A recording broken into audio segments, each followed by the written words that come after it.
Bonjour, cette vidéo va nous permettre de représenter graphiquement une surface qui est liée à une fonction de deux variables x et y. Par exemple, sur ce repère, on a en axe l'axe rouge qui est l'axe des abscisses, l'axe vert l'axe des ordonnées, y, et l'axe des côtes, l'axe bleu, l'axe des z. Ces trois axes forment donc un trièdre direct. Alors, un premier petit exemple d'une fonction de deux variables qui va s'écrire f de xy égale, par exemple, je vais prendre tout simplement la fonction f de x égale x carré. Alors, il est clair que y, qui n'est pas visible dans l'expression de la fonction de deux variables, est donc sous-entendu une constante.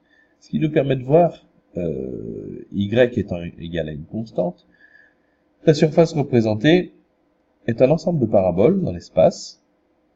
Il suffit de fixer y égale à moins 1, à moins 2, à moins 3, peu importe la valeur numérique de y pour peu qu'elle soit constante. Le plan perpendiculaire à l'axe des ordonnées, y, eh bien, si on prend l'intersection entre ce plan et puis la surface représentée sur ce repère, eh bien, on a des paraboles d'équation y égale x2. Alors, c'est le cas trivial, je vais prendre par exemple, compléter la fonction et représenter graphiquement la fonction dont l'équation est f de xy égale z égale x carré moins y carré.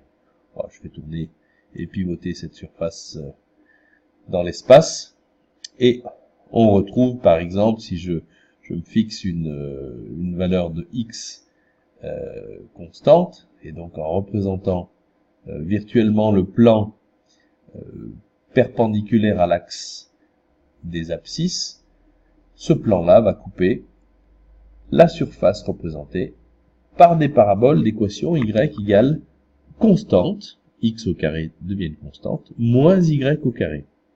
Constante moins y au carré, eh bien, on représente des paraboles qui ont la concavité dirigée vers le bas. Inversement, si on considère que y est une constante, cette fois-ci, les plans perpendiculaires à l'axe des ordonnées vont nous donner une intersection avec la surface plane qui sera donc un ensemble de paraboles d'équations f de xy égale x au carré moins une constante.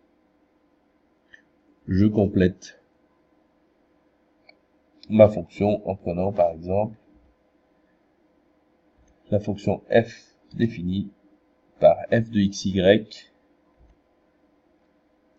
est égal à x au carré moins y au carré moins xy plus y plus a. Et voici la représentation graphique de cette surface qui n'a pas beaucoup changé par rapport à celle d'équation z égale x carré moins y carré.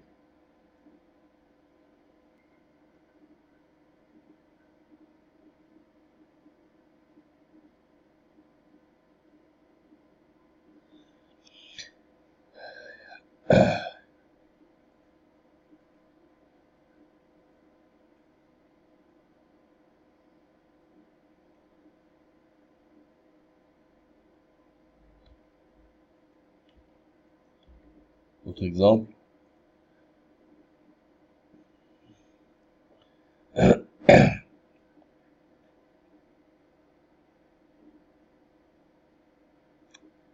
Paraboloïde de révolution.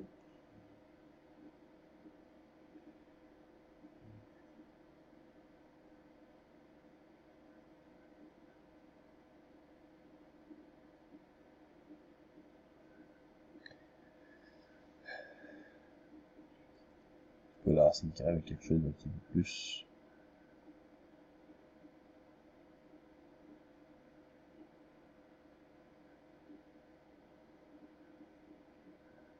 De x2 plus une constante, racine carrée de x2 plus une constante, ou alors racine carrée de constante plus y au carré.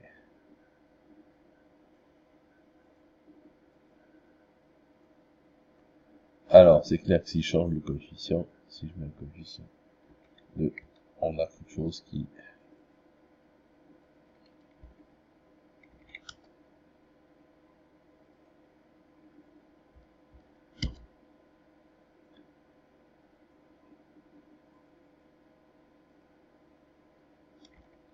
fois.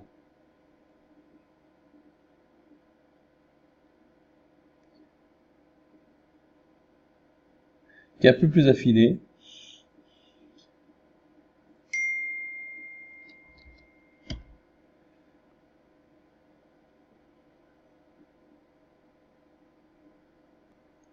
Alors, autre exemple avec la fonction de deux variables f de xy égale x carré plus y carré, celle qui est écrite en rouge. On obtient une espèce de surface qui aurait la forme d'une paraboloïde de révolution. Ça, c'est le cas de figure où les coefficients de x2 et de y2 sont les mêmes. Si par exemple je change le coefficient de x2 en mettant de manière peut-être un peu exagérée 15 fois x carré plus y carré, nous obtenons une espèce de surface qui est constituée d'un ensemble de paraboles, et du coup avec des choses qui sont beaucoup plus effilées. Si y est une constante, en faisant référence aux remarques que nous avons formulées tout à l'heure, eh bien on représente des paraboles, l'équation y égale 15x carré, le fait du coefficient 15 affine totalement les paraboles en question.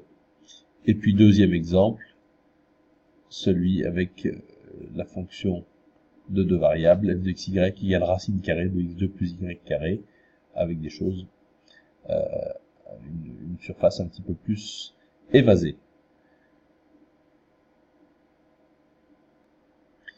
Et enfin, dernier exemple, avec une surface un petit peu plus complexe, l'équation de la fonction du second degré étant une constante, plus une constante fois un cosinus de 3 fois x2 plus y2 est multiplié par une exponentielle de une constante fois x carré plus y carré. Alors, on peut repérer ici les différentes constantes. Si je modifie la valeur de A, bah, tout simplement, je vois ma surface qui va se déplacer suivant l'axe des cotes. Le coefficient B est faux pour l'instant 2,5, on peut le modifier. Et on voit de ce fait la surface qui change d'allure, avec un espèce de solide qui devient un petit peu plus grand à chaque fois. Si on intervient sur le coefficient à l'intérieur du cosinus, eh bien, on voit apparaître une modification encore de la forme de cette façon-ci. Alors, je peux peut-être éventuellement modifier, faire tourner ma surface dans l'espace et vérifier le puits qui a l'air de se creuser. Et enfin, si on modifie la constante qui est multiplicative de l'exponentielle moins x2 moins y2, voilà, on joue encore sur une surface avec des variations un petit peu différentes en fonction des valeurs des constantes. Voilà pour ces exemples de tracés de courbes.